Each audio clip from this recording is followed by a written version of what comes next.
Il y a désormais un vrai marché adapté aux célibataires, divorcés ou veufs. Olivier Poncelet, Joanne Vanhoff. C'est ça le bonheur, voilà. Petit moment comme ça. Cette mère de famille, veuve, ne part plus avec ses enfants devenus adultes. Désormais, elle se tourne vers une petite agence de voyage pour célibataires.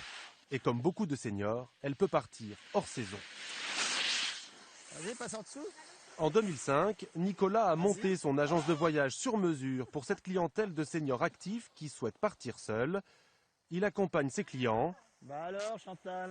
et fait tout pour les mettre à l'aise. L'esprit de partir seul, c'est de se retrouver entre célibataires et former comme si on était une bande de copains, parce que tout le monde se retrouve, est à la rencontre de l'autre aussi en même temps, ce qui permet justement de pouvoir se lier des amitiés. C'est tout l'intérêt. Amitié, hein, j'ai pas dit rencontre amoureuse, hein, attention. On l'aura compris, Bon, on va prendre le ces téléphone. célibataires ne recherchent pas forcément l'âme sœur, simplement de bonnes vacances. Depuis 4 ans qu'elle vit seule, Chantal est déjà partie avec cette même agence pour un voyage humanitaire en Afrique, un stage de plongée aux Antilles ou une randonnée au Cap-Vert.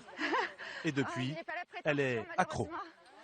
Moi, je voulais partir, voyager, parce que j'avais jamais voyagé toute seule et en tant que femme, j'avais un peu peur aussi de voyager toute seule. Hein, donc, non, les sites de rencontres, c'est pas du tout ça. Ici, c'est les amitiés, c'est la convivialité, enfin. Et puis d'ailleurs, il y a souvent plus de femmes, hein, donc c'est plus de l'amitié.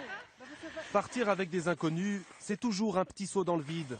Mais au sein de ce groupe qui ne se connaissait pas il y a encore 48 heures, l'ambiance est vite au beau fixe. On va sentir cette deuxième journée fantastique, encore avec ce beau temps. Ne pas se retrouver seul à table, cela fait aussi partie d'un séjour réussi.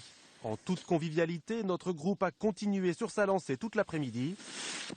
Et à la nuit tombée, on les retrouve à l'hôtel pour une soirée discothèque. Chantal participe de bon cœur avant de rejoindre son logement qu'elle partage avec une autre cliente. Cela fait aussi partie du concept. Non, je vais ouvrir tranquillement la porte, je vais pas faire de bruit parce que j'ai ma coloc qui dort déjà, je pense. Je vois plus de lumière. Et puis surtout là, c'est l'heure d'aller se coucher parce que demain matin, très tôt, sur les skis. Bonne nuit. En 25 ans, le nombre de seniors vivant seuls a quadruplé. Les agents spécialisés n'ont pas fini d'être à la fête.